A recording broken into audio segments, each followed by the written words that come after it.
Vous écoutez un message enregistré à l'église CVV Paris.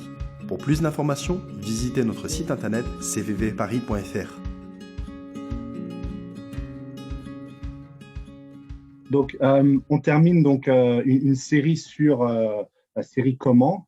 Et donc, le dernier sujet dont on va parler ce soir, je vais essayer de parler que 10 minutes et puis ensuite on va se mettre dans les petits groupes. C'est le comment cheminer de l'inquiétude à la foi. Et alors, je vais juste partager mon écran.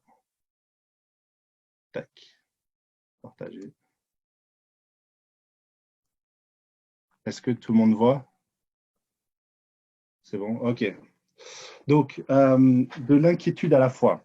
Et s'il y avait une idée que j'aimerais bien qu'on retienne ce soir, une seule, c'est que, quelles que soient les circonstances et les raisons de nos inquiétudes, de nos peurs ou de nos angoisses, à l'aide du Saint-Esprit, on rentre dans une démarche de foi où cette démarche va être une démarche de restauration, où on pourra être libéré de nos peurs ou de nos angoisses, qu'elles étaient là depuis longtemps ou pas, mais réellement de saisir l'opportunité, si vous voulez, d'une inquiétude ou d'une angoisse. C'est très facile à reconnaître dans notre vie, pour en faire un exercice de foi et d'être restauré par Dieu.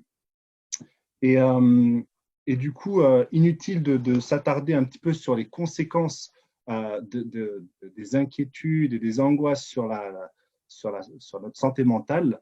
Pas plus tard que jeudi dernier, j'entendais Olivier Véran dans ses prises de parole hebdomadaires. Alors, c'est la première fois que moi je l'entends, peut-être qu'ils en avaient déjà fait allusion avant, mais c'était assez marquant de voir comment il parlait de l'évolution et la dégradation de la santé mentale des Français entre septembre et aujourd'hui. Et oui, on est dans une crise sanitaire compliquée et c'est un sujet qui est réel. Et il n'y a pas besoin non plus d'une crise sanitaire pour être inquiet et pour être angoissé. Si on remonte le temps un an en arrière, je pense qu'on peut tous penser à des situations où on a été angoissé, où on a eu peur, où on a eu des inquiétudes. Et du coup, c'est un sujet qui nous concerne tous, hommes comme femmes, jeunes comme vieux. Donc, on est tous concernés par ça. Et du coup, on va rentrer dans le vif du sujet. Maryse va nous lire dans 30 secondes un passage dans Matthieu 6. J'ai oublié de le mettre sur le PowerPoint. Si vous voulez prendre Matthieu 6, on va prendre du verset 25 à 34 et on va lire des paroles que Jésus nous dit sur ce thème. Donc, Maryse, est-ce que tu peux lire ces 9 versets, s'il te plaît? C'est pourquoi je vous dis, ne vous inquiétez pas pour votre vie, de ce que vous mangerez ou de ce que vous boirez, ni pour votre corps, de ce dont vous serez vêtus.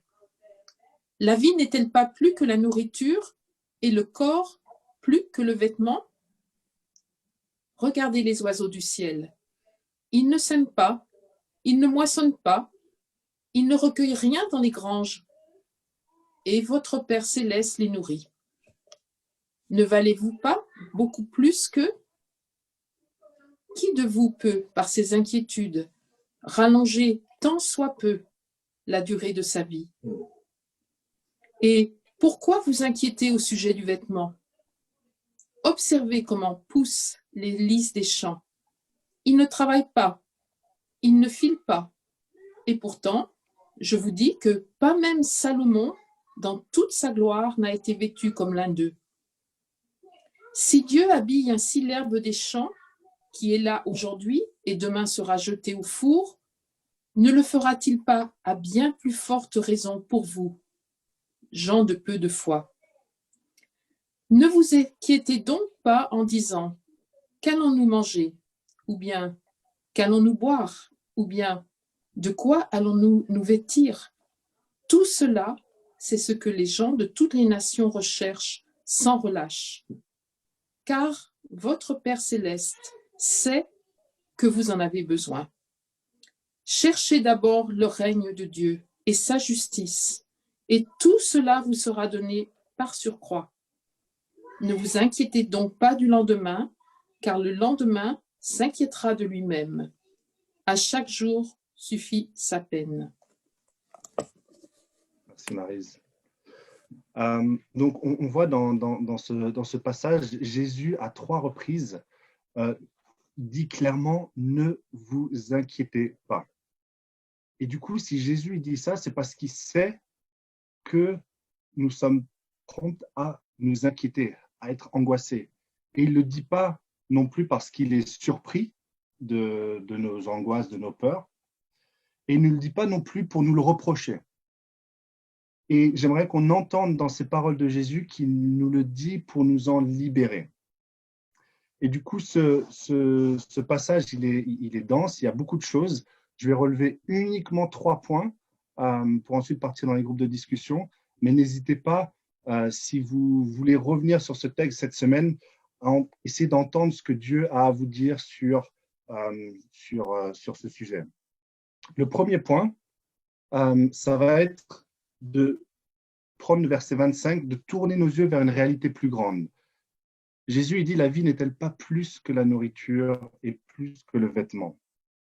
On est d'accord que notre vie physique, ou notre corps physique, donc notre vie physique d'abord, si on ne mange pas et on ne boit pas, eh bien, on peut tenir une certaine durée, mais que éventuellement, par manque de nourriture et d'eau, eh bien, notre corps physique mourrait. De la même manière, notre corps, s'il n'est pas vêtu, dans certaines parties de notre globe, si on ne se tient pas chaud, on finira dans le même état que ne pas manger ni boire. Je ne sais pas quelle serait la mort la plus pénible, mais ce n'est pas le sujet de ce soir. Du coup, si Jésus dit que la vie n'est-elle pas plus que la nourriture et le corps plus que le vêtement, je pense que là, Jésus il fait allusion à la vie, à la vraie vie, à une réalité plus grande qui est la vie en lui. Et cette vie, elle commence ici. Elle commence quand on a donné notre vie à Jésus. Cette réalité de cette vraie vie, elle démarre maintenant. Mais elle va aussi durer éternellement, au-delà de notre mort physique. Et Paul, à un moment, il devait être bien saturé de cette idée quand il disait que Christ est ma vie, la mort m'est un gain. Et du coup, pour conclure ce premier point, ce serait que dans une situation d'inquiétude ou de peur, Jésus m'invite à mettre ma foi en action pour voir, pour m'émerveiller, pour m'imprégner de cette réalité plus grande qu'est la vraie vie en Jésus. Le deuxième point, c'est de voir combien nous sommes précieux à ses yeux et combien il prend soin de nous. Matthieu 6, verset 26, « Regardez les oiseaux du ciel, ils ne sèment ni ne moissonnent et ils n'amassent rien dans les greniers, et votre Père céleste les nourrit. Ne valez-vous pas beaucoup mieux qu'eux ?» Et là, du coup, je prends relever 2 choses avec une conclusion. La première, c'est que, et je voudrais juste dire avant que les versets 28, 29 et 30 sont un petit peu dans la même veine de ce verset-là. Jésus, il nous apprend quelque chose là, c'est que Dieu est en contrôle de tout, jusqu'à nourrir les oiseaux, comme Jésus nous le dit de manière explicite ici. Donc, toute graine mangée, tout ver de terre qui s'envole dans le bec d'un oiseau, eh bien, est donné par Dieu. Oui, d'accord, Yann, mais tu sais bien qu'il y a la chaîne alimentaire, que c'est normal, c'est naturel, ça fonctionne comme ça. Oui, mais qui a conçu ça? Qui est derrière ça? Et là, Jésus nous dit que Dieu est à l'œuvre dans la création aujourd'hui. Donc ça, c'est le point numéro 1. Et ensuite, Jésus nous dit, en s'adressant à nous, en tant qu'être humain, ne valez-vous pas beaucoup plus?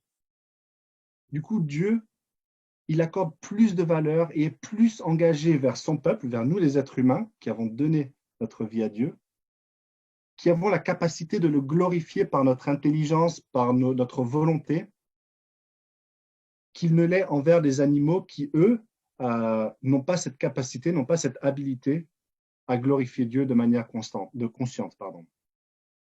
Donc ces 2 points-là disent que si Dieu est à l'œuvre dans la création, nourrit les oiseaux comme il nous le dit, à combien plus forte raison va-t-il prendre soin de moi? Et le verset 32, plus loin, Jésus il dit, votre Père céleste sait que vous en avez mangé, en faisant référence à boire, manger et se vêtir.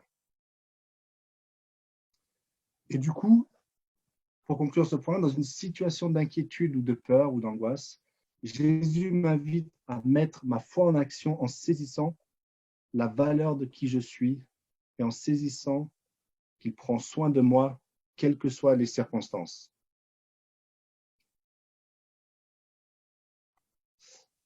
Et le dernier point que j'aimerais relever, ce serait de saisir que Dieu, lui, ne nous surcharge pas. Et on va au dernier verset qui dit « Ne vous inquiétez donc pas du lendemain, car le lendemain aura soin de lui-même. À chaque jour suffit sa peine. » Ce dernier morceau, je pense qu'il y a un grand nombre de nos contemporains qui ne savent pas que ces paroles viennent de Jésus, parce que c'est rentré dans notre langage courant. Mais là, ce que Jésus est en train de dire, c'est qu'effectivement, chaque jour, on aura notre lot de peine. Il ne nous a pas promis une vie qui sera dénuée de tout ça. On pourrait faire référence à différents passages qui nous disent. Mais chaque jour a son lot de peine. Et du coup, il nous encourage à ne pas aller et se projeter à chercher celles de demain et de les ramener aujourd'hui pour nous en surcharger. Et en fait, ça fait écho au verset dans Lamentation 3 qui est affiché là, de dire que les bontés de l'Éternel ne sont pas épuisées, ses compassions ne sont pas à leur terme, elles se renouvellent chaque matin. Oh, que ta fidélité est grande.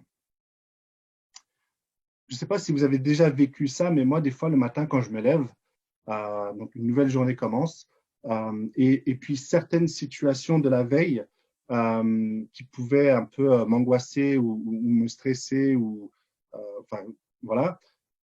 Le fardeau de ça que j'avais la veille est bien plus léger le lendemain matin.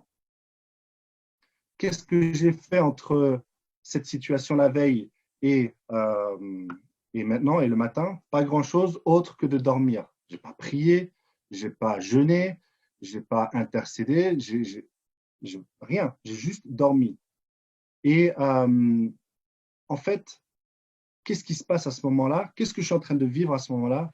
Ce sont cette fameuse bonté, son amour de l'Éternel qui n'est pas épuisé, ses compassions qui ne sont pas à leur terme, et elles se renouvellent chaque matin.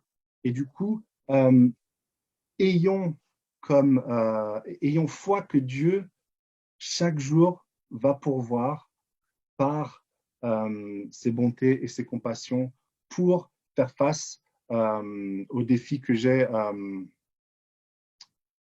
au quotidien. Et du coup, pour conclure, dans une situation d'inquiétude ou de peur, Jésus m'invite à mettre ma foi en action en réalisant que ses bontés et ses compassions se renouvellent chaque matin.